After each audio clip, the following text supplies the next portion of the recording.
వృషభ రాశి వారికి ఈ వారం చాలా వరకు అనుకూలంగా ఉంది. ఖర్చులు అధికంగా ఉంటుంది. ప్రయాణాలు ఎక్కువగా చేయవలసి ఉంటుంది. వృత్తిపరంగా వ్యాపారపరంగా మంచి కలుసుబాటుతనంగా ఉంటుంది.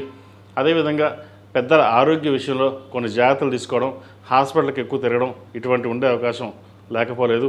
సంతానం సంబంధించిన ఆరోగ్య విషయంలో కూడా కొంతవరకు జాగ్రత్తలు తీసుకోవాల్సిన పరిస్థితి గోచరిస్తోంది. దూర ప్రాంత ప్రయాణాలు ఎక్కువగా చేయవలసి ఉంటుంది. స్థిరాస్తి సంబంధించిన విషయ వ్యవహారాలు, అదేవిధంగా నూతన గృహ ప్రయత్నాలు ఏవైతే చేస్తున్నారో అది ఈ వారం సఫలీకృతమయ్యే అవకాశం గోచరిస్తోంది. సప్తమ వ్యయాధిపతి అయిన కుజుడు జన్మరాశిలో ఉన్నారు, బలంగా ఉన్నారు. భూ సంబంధించిన విషయ వ్యవహారాలు సానుకూలపడుతుంది. ముఖ్యంగా రియల్ ఎస్టేట్ రంగంలో ఉన్న వారికి, వ్యవసాయదారులకు, ఫార్మా రంగంలో ఉన్న ప్రతి ఒక్కరికి కొంతవరకు కలుసుబాటుతనంగా ఉంటుంది. అదేవిధంగా నూతన ప్రాజెక్టు ప్రారంభించాలి, సొంతంగా వ్యాపారం చేసుకోవాలి, రియల్ ఎస్టేట్ అనుకున్న వారు కూడా కాలం అనుకూలంగా ఉంది. ప్రయత్నాలు ప్రారంభించవచ్చు. సాఫ్ట్వేర్ రంగంలో ఉన్న వారికి చాలా వరకు బాగుంది.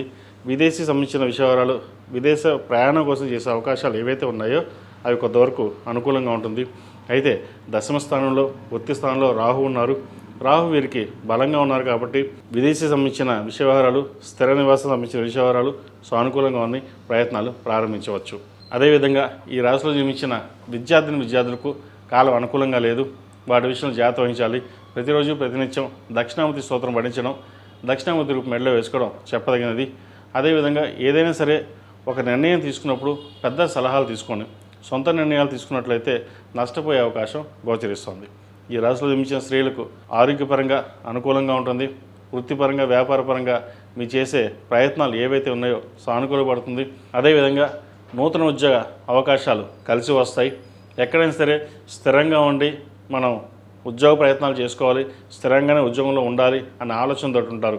పదే ఉద్యోగం వచ్చినా సరే మారకుండా ఒక చోట ఉన్నట్లయితే అది ఎప్పుడు కాకపోయినా ఎప్పటికైనా సరే మనకంటూ గుర్తింపు లభిస్తుంది అనే ఆలోచనతో ఉంటారు.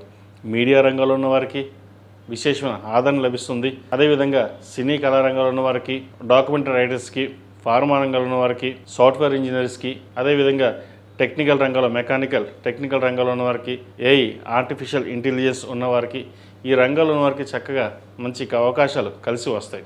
వచ్చిన అవకాశాలను చక్కగా ఉపయోగించుకోండి. దూర ప్రాంత ప్రయాణాలు కొంతవరకు కలుసుపడతానికి ఉంటుంది. ఆకస్మిక ధన ప్రాప్తి వచ్చే అవకాశం తప్పకుండా గోచరిస్తుంది. వాటిని సద్వినియోగపరచుకోండి.